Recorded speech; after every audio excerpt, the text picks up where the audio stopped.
కొంచెం ఇంకా కొండ ముందట కిందికి పెట్టు అలా ఫోన్ కిందకి పెట్టండి అన్న నువ్వు కొంచెం సైడ్ కొను అన్న మేషన్ దీనికి కొంచెం కొంచెం మైక్ పైకి పెట్టు నువ్వు సైడ్ కొను సైడ్ కొను మైక్ పైకి పెట్టు నీకు ఓకేనా నువ్వు కొద్దిగా ఫోన్ కిందకి పెట్టు అన్న నేను జర్నలిస్ట్ ప్లీజ్ సైలెన్స్ డిజిటల్ మీడియాలో నిర్భయంగా నిజాలు చెప్తూ ప్రభుత్వాన్ని నిలదీస్తూ ప్రజల పక్షాన మాట్లాడుతున్న సోదరుడు శంకర్ గారి మీద ఈ ప్రభుత్వం ముఖ్యంగా కొడంగల్ మీద కొడంగల్లో రైతులకు జరుగుతున్న అన్యాయం మీద ఆయన నిలదీసిన విధానాన్ని జీర్ణించుకోలేక వాళ్ళ ప్రశ్నించే గొంతుల్ని నొక్కాలని ప్రజాస్వామ్యంలో కనీసం ప్రశ్నించే వాళ్ళు ఎవరు ఉండకూడదనే ఒక ఆలోచనతో ఒక పూర్తి స్థాయి పకడ్బందీ ప్రణాళికతో రెక్కీ చేసి కాంగ్రెస్ నాయకులే హస్తినాపురం డివిజన్ సంబంధించిన కొంతమంది కాంగ్రెస్ నాయకులు అదేవిధంగా రేవంత్ రెడ్డికి అత్యంత సన్నిహితంగా ఉండే మరికొంతమంది కాంగ్రెస్ నాయకులు వాళ్లే స్వయంగా రెక్కీ చేసి మరి 11 గంటల 10 నిమిషాలకు అర్ధరాత్రి కావాలని కొంతమంది ప్లాన్డ్గా అమ్మాయిలను అడ్డం పెట్టి ఒక దొంగ కేసు బనాయించి హత్యాయత్నాన్ని మరి శంకర్ గారి మీద చేయడం జరిగింది. దురదృష్టం ఏంటంటే మరి హత్యాయత్నం జరిగినప్పుడు ముందుండి కాపాడాల్సిన పోలీసులే ఈరోజు పూర్తి స్థాయిలో కేసు నిర్వీర్యం చేయడానికి 307 అనే సెక్షనే పెట్టకుండా ఇది హత్యాయత్నమే కాదని బుకాయిస్తూ ప్రభుత్వానికి తొత్తులుగా వత్తాసు పలుకుతూ ఇవాళ కేసు నిర్వీర్యం చేసే ప్రయత్నం చేస్తా ఉన్నారు. కానీ ప్రజా కోర్టులో తప్పకుండా దోషులు ఎవరైతున్నారో వాళ్ళు దొరికిపోయినారు. ఇప్పటికే సీసీ కెమెరాల ఫుటేజ్ సాక్షిగా ఎవరెవరైతే దొరికిపోయినారో వాళ్ళందరినీ అరెస్ట్ చేసేదాకా తప్పకుండా ప్రభుత్వం మీద ఒత్తిడి పెంచుతాం. పోలీస్ శాఖను కూడా ఈ రకంగా వ్యవహారం చేయడం మంచిది కాదు. ముఖ్యంగా ఎల్బీ నగర్ సీఐ గాని స్థానిక ఎస్ఐ గాని అక్కడ ఉండే పోలీస్ అధికారులు గాని వాళ్ళు వ్యవహరించిన తీరు కూడా అనుమానాస్పదంగా ఉంది. తప్పకుండా శంకర్ గారికి న్యాయ పోరాటంలో అండగా నిలబడతాం.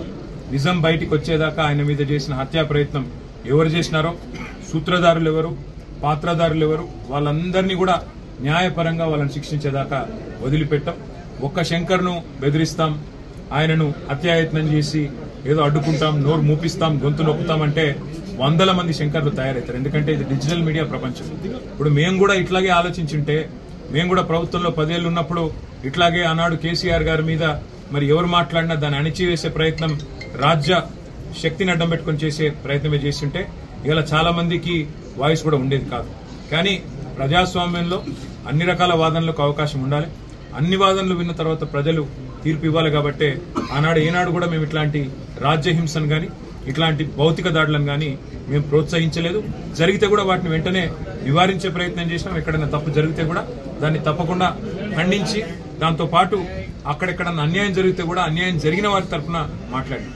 ఇవాళ నేను ప్రభుత్వాన్ని డిమాండ్ చేసేది, ముఖ్యంగా ముఖ్యమంత్రి రేవంత్ రెడ్డి గారికి చెప్పేది, శంకర్ కు మళ్లీ ఒకసారి చీమ గుట్టిన బాధ్యత రేవంత్ రెడ్డిదే అవుతుంది. శంకర్ మీద మళ్ళీ ఎక్కడన్నా చిన్న ఘాటుబడ్డా ఖచ్చితంగా రేవంత్ రెడ్డి తెలంగాణ ప్రజల ముందు దోషిగా నిలబడక తప్పదు. ఎందుకంటే ఇవాళ ఆయన మనుషులే, ఆయనకు అత్యంత సన్నిహితులైన మనుషులే రెక్కీలో పాల్గొన్నారు.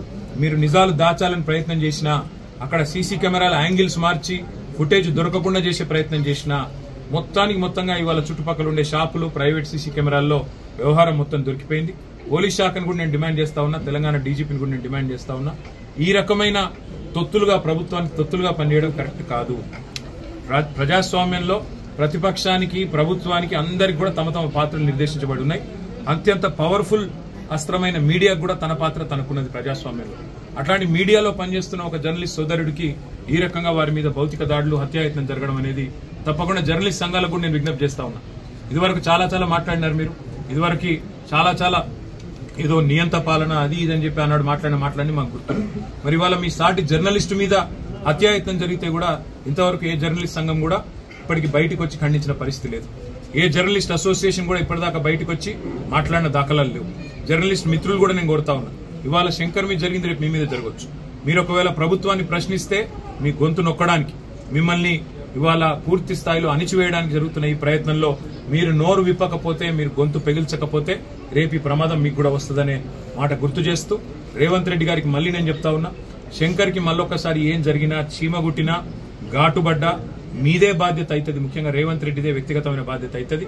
ఇవాళ ప్రజాస్వామ్యంలో ప్రశ్నించే గొంతుని ఎవరు నొక్కే ప్రయత్నం చేసినా తప్పకుండా వారికి మేము అండగా ఉంటాం. అదే మాదిరిగా న్యాయ వ్యవస్థలో కూడా న్యాయపరంగా కూడా జరగాల్సిన పోరాటం జరగాల్సిందే. అదేవిధంగా హత్యాయత్నం జరిగితే ఈ కేసును నిర్వీర్యం చేసే పోలీస్ యంత్రాంగ ప్రయత్నం ఏదైతుందో దీన్ని కూడా తప్పకుండా మేము సీరియస్ గా ప్రధాన ప్రతిపక్షంగా టేకప్ చేస్తాం. ఇవాళ ఇంకా ఇప్పుడే చెప్తా ఉన్నారు, శంకర్ గారు తల్లి గారు కూడా చెప్తా ఉన్నారు, బెదిరింపు కాల్స్ వస్తున్నాయని చెప్తున్నారు, బెదిరింపు మెసేజ్లు వస్తున్నాయని చెప్తున్నారు. ఇవన్నింటి విషయంలో నేను పోలీస్ శాఖను కూడా కోరుతా ఉన్నా.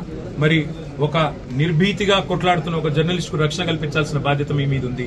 మీకు చేత కాదు, మేము ఇవ్వలేము అంటే ప్రైవేట్ ప్రొటెక్షన్ కూడా తప్పకుండా ఏర్పాటు చేసుకునే సత్తా మాకుంది.